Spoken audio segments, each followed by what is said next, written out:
Halo semuanya, welcome to VOC. Let's discuss and give your voice. Nah, jadi gue di sini sebagai host yaitu Niken Kalakunara dan kita ditemani oleh dua host kita lainnya yaitu Kenalin, gue Rina Lutfiana. Gue Cantik Putra Kalbina. Nah, di sini juga kita mempunyai narasumber yang akan berbicara selama podcast kita kali ini. Bisa diperkenalkan, Kak? Ya, perkenalkan guys, gue kenalin Muhammad Adil Akbar. Gue di sini diamanahkan sebagai narasumber. Gue angkatan 22, gue dari Fakultas Hukum. Oke. Nah, Gimana nih Kak kabarnya Kak? Alhamdulillah baik ya. Terima kasih atas welcome-nya juga, adik-adik. Nah, kita di sini bakal ngebahas sebuah topik, Kak, yaitu masalah sosial. Ya. Nah, sebelumnya Kakak tahu nggak masalah sosial itu apa, Kak? Masalah sosial, nah jadi gini, masalah sosial itu sebenarnya kalau kita tarik dalam konteks masalah sosial itu sangat luas cakupannya. Dan kita bisa melihat dari berbagai sudut pandang. Masalah sosial pun tidak hanya berupa pembunuhan, pencurian, ataupun hal pidana lah, hal yang melanggar kesusilaan. Tapi masalah sosial itu juga kesehatan mental, itu pun bisa menjadi masalah sosial kita karena bersifat dari lingkungan kita, terus juga gimana lingkungan itu mensupport kita, gimana apa yang lingkungan itu berikan itu bisa menimbulkan masalah sosial ke diri kita gitu loh. Nah, masalah sosial ini pun sangat rumit ya, bisa dibilang penyelesaiannya karena masalah sosial ini sebenarnya solusinya itu ada, cuman ini merupakan recycle peristiwa yang akan selalu berulang. Karena masalah sosial itu tidak lepas dari sifat manusia. Sifat manusia. Betul sekali. Jadi untuk gambaran dari masalah sosial menurut saya seperti itu. Oke. Kan kita ini di Bandar Lampung ini Kak, pasti nggak luput dari yang namanya masalah sosial gitu Kak. Apa sih yang Kakak tahu masalah sosial yang ada di Bandar Lampung ini? Yang terjadi di sekitar Kakak kira-kira apa? Nah, ya jadi izin masuk. Nah, jadi di Bandar Lampung itu kalau misalkan kita bicarakan ya dari lingkup nasional, mungkin saya sudah melakukan beberapa, bukan survei ya, bisa dibilang beberapa pembicaraan atau bisa dibilang survei dengan teman-teman saya juga yang berasal dari Lampung.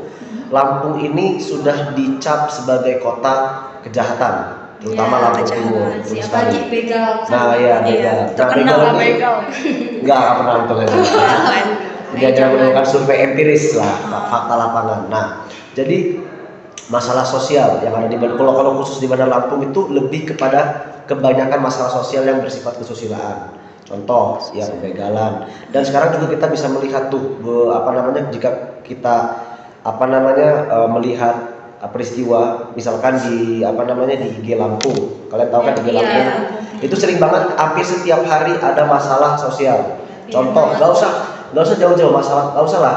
Mungkin konteks kesusilaan. Cuman yang lebih parahnya lagi itu adalah sekarang sudah dalam level yang berbeda. Misalkan karena faktor ekonomi, karena faktor sakit hati, itu suami bisa banget bukan lagi melakukan kejahatan, tapi melakukan kejahatan itu dengan membakar. Jadi caranya itu membakar istri, gitu kan. Ada pula karena ketekanan ekonomi, karena masalah keluarga itu kadang seorang ayah sampai rela membunuh anaknya.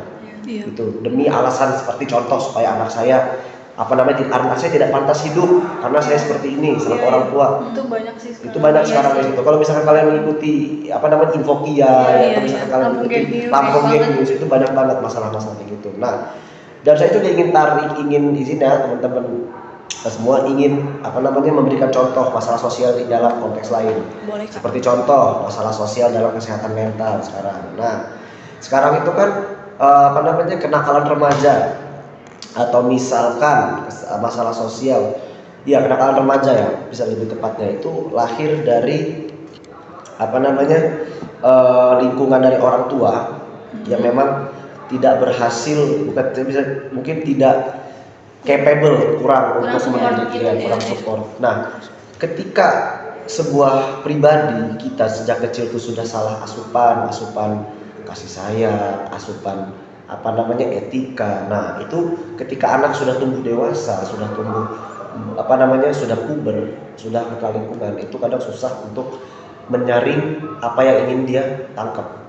Nah, setelah itu pun itu menjadi sangat rentan mereka mendapatkan semacam, bisa dibilang bukan kesehatan mental, mungkin kesehatan mental ya, gangguan mental lah bisa dibilang. Kadang-kadang orang tuh stres, atau kadang-kadang bisa jadi karena yang menjadi isu sekarang ini dari kita itu adalah kenakalan remaja. Dan kenakalan remaja itu juga kan banyak sekali cabangnya gitu kan. Iya, banyak. Dan juga nggak lupa sekarang masalah-masalah sekarang, judi online, Iya, itu banyak narkotika. Nah, itu bisa dijadikan sebagai site lah ya, sorotan lah, apa yang terjadi dengan kita sekarang. Nah, masalah sosial seperti ini itulah yang memang jujur kita selaku negara pun belum bisa memberikan solusi yang preventif maupun represif secara efektif. Iya, benar-benar. Ya. Tapi kalau buat dampak buat masyarakatnya itu biasanya apa aja sih Kak? Faktor yang Faktor. menyebabkan adanya masalah sosial. Nah, faktor yang menyebabkan masalah sosial seperti sudah saya sebutkan tadi, itu kembali lagi kepada lingkungan kita gitu kan. Misalkan sebenarnya lingkungan itu ini masalah, mungkin saya ngomong gini enak karena saya merupakan anak hukum ya, karena saya tiap hari dijejelin Kasus-kasus. selain penelitian terkait hal-hal seperti inilah, analisis sosiologis bisa dibilang. Nah, ini tuh bersifat sebenarnya cukup luas ya. Kalau misalnya kalian membicarakan faktor penyebab dari masalah sosial seperti yang sudah saya sebutkan tadi, itu masalah sosial dari kecil, pendidikan orang tua yang memang tidak sanggup. Kadang kita tidak harus membicarakan miskin atau kaya.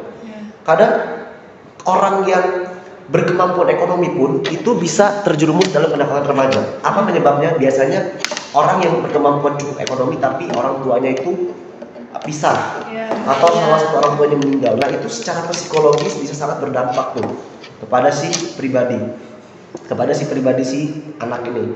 Terus juga kalau misalkan terkait pembunuhan, kalau pembunuhan itu lebih kepada faktor psikologis, balas dendam. Satu, kedua juga biasanya kalau dari itu cukup. Nah, itu cukup ini ya, sekarang sudah dilarang loh dalam KUHP baru ya, kalau saya ngomong tentang santet itu. Jadi sekarang nanti 2026 berlaku aturan tersebut. Jadi karena sudah viral kan, sudah banyak oknum-oknum menggunakan santet. Nah, santet itu juga termasuk masalah sosial. Kadang orang mencari penghasilan dulu, nah itu dari situ semua. Makanya sudah saya bilang masalah sosial itu pun cukup luas. Masalah sosial itu bisa juga itu masalah sosial klasik dan masalah sosial yang kekinian, modern. Nah, itu yang saya bisa katakan ya. Kalau terkait faktor penyebab tadi, faktor ekonomi, faktor keluarga, faktor bawaan pribadi diri. Kadang kita juga tidak bisa menyalahkan orang. Kalau misalkan kadang orang itu terlahir dengan sifat yang memang atraktif atau hiperaktif, atau memang memang ke bawah lah dengan memang dari internal. memang dengan dari internal. Dan juga tadi faktor orang tua yang memang broken home, dan juga banyak faktor-faktor, dan ini yang sebenarnya menjadi tugas dari negara untuk memberikan fasilitas kepada kita yang memang terkena masalah sosial seperti ini gitu loh. Langkahnya tidak harus kita berikan secara represif. Represif itu artinya kan respon terhadap ketika kejadian tersebut terjadi. Preventif adalah pencegahan. Langkah pencegahan itu apa sih? Gitu loh, supaya masalah-masalah seperti ini itu tidak terjadi gitu kan. Kayak misalkan gimana nih kalau misalkan si anak yang ada broken home nih, tindakan pencegahan apa nih supaya tidak berkelanjutan, tidak ada langkah-langkah supaya dia tidak nakal lah, berkelanjutan lah. Nah, itu harus ada solusi dari negara. Nah, itu yang harus kita harus kita perhatikan sekarang. Karena masalah sosial seperti yang sudah saya bilang tadi, masalah sosial ini bersifat berkelanjutan. Karena tidak akan ada habisnya. Gitu kan. Di semua negara, sampai bukan hanya di Indonesia. Nih Kak, saya mau tanya, kan ada masalah sosial tentang pendidikan gitu kan. Apalagi ada yang bilang kayak ngapain sih kuliah tinggi-tinggi, ujung-ujungnya juga di dapur gitu. Nah, itu kayak one-one ya gitu. Nah, itu lebih sebenarnya juga lebih kepada perempuan sih ya. Nah, masalah sosial ini bukan masalah sosial yang lebih seperti stigma buruk ya. Itu termasuk kayak patriarki gitu nggak sih? Iya dong. Nah, ya, patriarki. Nah, jadi gini, stigma bahwasannya laki-laki itu adalah yang akan kerja, ya akan mencari nafkah, sementara kalian perempuan ibaratnya yang sudah meneliti karir sejak awal nih, terus pada akhirnya kalian ke dapur. Itu sebenarnya semua orang pasti jujur ya, sebagai laki-laki mungkin sebagian besar berpikir seperti itu gitu kan, karena memang Jujur ya, kalau saya pribadi pun saya lebih prefer perempuan yang tidak sibuk, perempuan yang memang stay at home gitu loh. Karena kalau misalkan keduanya sibuk, nah itu kembali lagi ada masalah sosial baru, anak yang menjadi pelakar gitu. Nah, ya paling apa sih yang biasanya menjadi solusi kalau kayak gitu kan? Biasanya istri cuti dulu, cuti dulu setahun atau setahun setengah, tunggu anaknya lumayan udah 2 tahun dia bisa jalan, nah kerja lagi. Nah tapi itu kan apa namanya, kalau saya ya, menurut fakta empiris saya, teman saya ada seperti itu, orang tuanya mungkin ini nggak semua, ini kan saya hanya mengambil satu contoh, saya tidak menyimpulkan. Ini saya hanya mengambil satu contoh, orang tuanya seperti itu, cuman ketika anaknya itu sudah bertumbuh, ini saya bukan, ini tidak broken home ya, cuman yang menjadi masalah ketika adalah dia tidak merasa mendapatkan afeksi penuh. Nah itu loh kan, ataupun tidak mendapatkan apa ya, bisa dibilang ya seperti tadi afeksi lebih tepatnya. Cuman balik lagi ke berbeda. Nah, kalau misalkan perempuan itu dianggap bahwa sudah tidak itu sebenarnya salah juga, karena kembali lagi kalian tuh kan sering banget sih digaung-gaungkan equality, kesetaraan gender kan. Cuman kesetaraan gender ini pun kadang apa namanya tafsirnya beda-beda gitu kan, kesetaraan gender, tapi kadang ini sorry to say, perempuan juga kadang masih minta hak yang dimana ketika laki-laki yang diuntungkan kalian minta equality. Ketika kalian ketika nanti apa namanya laki-lakinya yang dirugikan, nah kalian yang bilang kan laki gitu. Nah itu seperti itu. Nah dalam konteks pekerjaan seperti ini menurut saya itu jelas salah gitu kan, karena ya jelas kalian punya hak dong untuk kalian capek-capek nih berpendidikan 5-10 tahun 15 tahun gitu kan, ya kadang sampai S2 S3 banyak itu loh. Itu pendidikan yang bukan sebenarnya itu pakai duit juga dan pakai waktu gitu kan. Kadang yang sudah sampai menikah melanjutkan pendidikan.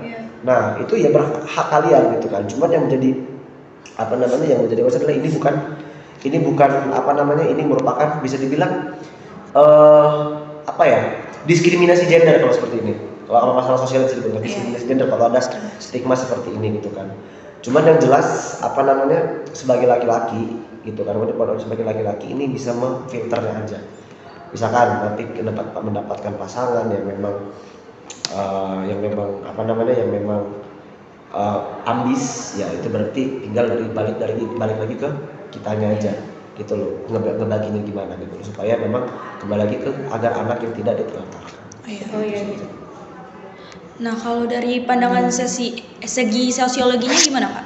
Menurut Kakak kan belajar sosum ya pastinya. Iya. Kalau menurut Kakak dari pandangan itu yang gimana? Sosiologi itu kan artinya manusia ya. Itu tadi saya memberikan semua tadi, sebenarnya memberikan tadi analisis sosiologi itu. Analisis sosiologi itu kan artinya kan analisis kemanusiaan. Analisis diri lah. Sosiologi itu arti manusia kan. Ya tadi seperti sudah saya sebutkan tadi, semua yang sudah saya sebutkan itu adalah merupakan analisis sosiologis. Karena itu semua merupakan analisis dari psikologis, analisis dari bawaan diri, itu juga lingkungan. Nah, itu semua analisis sosiologis yang sudah saya paparkan tadi. Ya termasuk tadi ke dalam, kalau tadi yang masalah sosial tadi, yang diskriminasi gender tadi terkait stigma ya. Stigma tuh mungkin saya nggak tahu ya kalian kalau saya kemarin SMA kelas 3 tuh dipelajarin diskriminasi gender, masalah-masalah termasuk diskriminasi gender, termasuk stigma negatif itu juga termasuk ke dalam masalah sosial. Jadi ini pertanyaan yang sangat bagus ya.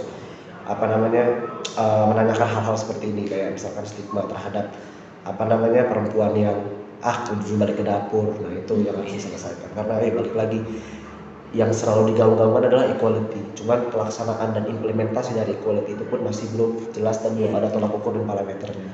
Itu yang harus dijadikan sebagai kita lah. Mungkin nggak cuma kalian, gue juga sebagai anak hukum, kalian juga sebagai anak ilmu komunikasi itu mempelajari hal-hal seperti ini, karena ini merupakan masalah kita bersama, terutama kita yang dari soskum. Dari kita. Nah nih Kak, walaupun solusinya tuh belum ada yang efektif gitu ya Kak, kira-kira kalau solusi menurut Kakak gimana? Terkait masalah-masalah yang terjadi. Nah ya menurut saya pribadi sih, kalau misalkan masalah sosial yang apa namanya, ya itu masih standar banget. Misalkan narkotika, yang bisa dilakukan sekarang adalah memberikan penyuluhan terkait sanksi dan akibatnya apa sih kalau narkotika. Ini penyuluhan, ini langkah preventif yang saya bicarakan. Preventif adalah pencegahan, misalkan narkotika.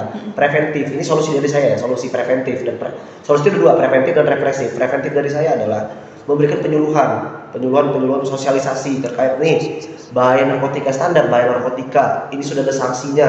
Ketika kalian sudah melakukan narkotika berkali-kali, kalian tidak bisa direhabilitasi. Kalian harus dipidana misalkan. Itu preventifnya. Dan tidak hanya itu, masa depan kalian akan suram.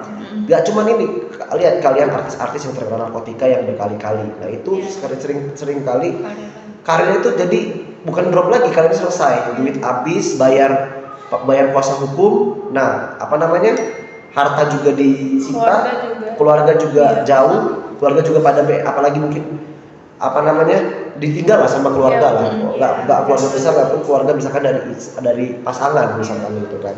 Nah itu seperti itu yang bisa diberikan penyuluhan. Dan juga misalkan narkotika itu bisa menyebabkan zat ini, bisa menyebabkan kanker, bisa menyebabkan kecanduan, yang menyebabkan penyakit jantung. Nah itu yang bisa diberikan, karena kan sekarang yang diberikan itu hanya itu kan. Nah mungkin lebih diperkuatkan tuh dari situ, bukan preventif gitu kan. Preventif itu mungkin susah ya bisa kita bilang preventif itu, karena preventif itu pencegahan. Kita pencegahan itu harus selalu pakai langkah halus. Nah misalkan solusi dari represif ini untuk semua ya, represif itu adalah respon. Nah menurut saya sanksi seperti narkotika itu belum diperkuat, karena kalau sekarang sesuai dengan aturan undang-undang narkotika, misalkan itu seseorang yang baru sekali memakai narkotika itu tidak bisa langsung dipenjara. Makanya jika kalian lihat kasus sosial, artis-artis itu yang kena, itu memang mereka bukan bayar, mereka itu kena sekali atau 2 kali, itu memang mereka belum bisa dipidana. Jadi belum ada pidana gitu Pak. Ada pasalnya bahwasanya harus direhab 1 atau 2 kali dulu. Cuma ketika sudah ada indikasi bahwa dia berulang-ulang dan indikasi bahwa dia mengedar, nah itu baru bisa dipidana. Nah jadi seperti ini. Kenapa orang-orang itu mungkin menurut saya itu santai menggunakan narkotika, apalagi mereka menganggap mereka bukan residivis, mereka masih pemula. Nah itu mereka berpikir ini juga ujung-ujungnya paling rehab, tidak ada sanksi tegas. Dan juga misalkan sanksi terkait ya pembunuhan udah banyak sih, pembunuhan udah ini sih ya, mungkin lebih kepada narkotika aja sih. Nah kalau misalkan yang lain ini paling yang saya ingin perkuat itu adalah hukuman mati. Kadang kayak masalah sosial itu kayak korupsi lah bisa dibilang, itu juga kan termasuk masalah sosial gitu kan. Nah itu juga belum ada, misal dia melakukan korupsi, merampas 300M lebih 1T lah ke atas, itu emang pernah kalian melihat bahwasanya koruptor dihukum? Gak usah dihukum mati lah, dihukum seumur hidup aja nggak pernah kan? Nggak pernah sih. Itu yang bisa kita lakukan. Makanya masalah sosial kita ini recycle di Indonesia ini, tidak ada perkembangan. Dari preventifnya juga masih sangat minim, dan represifnya pun ini sangat tidak ada ketegasan. Kalau misalkan kita pakai hukuman tegasnya, hukuman mati, dibilangnya melanggar human rights, hak asasi manusia. Nah ini yang menjadi masalah sosial nih, psikologis dari kita nih. Kita ini tidak bisa tegas, kita selalu bilang kalau jika ini kita selalu mengeluh nih, dan ini dari sisi psikologis kita ya nih. Jika misalkan kita tidak ada larangan tegas, kita protes nih sebagai pribadi, sebagai personal. Wah ini tidak tegas negara. Tapi ketika negara memberikan solusi tegas, misalkan saya kasih contoh ya, di Saudi itu orang mencuri itu langsung potong tangan. Ya itu benar. Nah itu kita apa sih komentar netizen kita? Komentar netizen kita kan selalu apa sih Arab Saudi ini gini melanggar human rights. Ikut-ikutan ngomong aja. Makanya tingkat kriminalnya itu di sana sedikit. Nah itu makanya masalah sosial seperti kriminalitas itu sedikit. Nah itu kan makanya nih solusi itu menurut saya ada 2, preventif dan represif. Preventif itu memang tidak bisa kita lakukan. Preventif itu kan pencegahan. Misalkan pembunuhan, solusi agar orang-orang ini mencegah pembunuhan itu masalah personal pembunuhan. Pembunuhan itu malah masalah personal. Yang harus dicegah ya pribadinya nih. Penyuluhan nih apa sih bahayanya gini-gini. Itu bisa cepat, represifnya yang harus dipertegas. Menurut saya itu 2 solusi tadi ditanyakan bagus ya, ada 2 menurut saya, preventif dan represif untuk masalah sosial. Gitu kan, preventifnya itu memang belum kuat dan represifnya juga pun sangat lemah. Nah, inilah yang menjadi akar dari permasalahan kita, bahwasanya kita tetap bisa jalan di tempat. Nah ya itu karena faktor bahwasanya kita tidak dari sisi sosiologi, dari sisi kemanusiaan kita nih, kita itu setengah-setengah. Kita dikasih yang tegas, kita merasa nggak adil, kita dikasih yang longgar pun kita nanti protes, nanti kita merasa negara nggak adil. Nah, ini yang bisa jadi dilema. Kalau misalnya kalian sebagai ini, makanya inilah kita sebagai Gen Z bisa dibilang kita harus ini terutama yang sebagai penonton ya, ini bukan ada tugas doang. Jadi inilah yang menjadi tugas kita gitu untuk sebagai mahasiswa gitu kan, sosum untuk menegakkan keadilan dan juga prinsip dari negara. Itu aja. Nah mungkin perbincangan kita di sesi podcast kita kali ini cukup sekian. Nah, kita tadi udah bahas banyak banget masalah sosial yang terjadi di sekitar kita.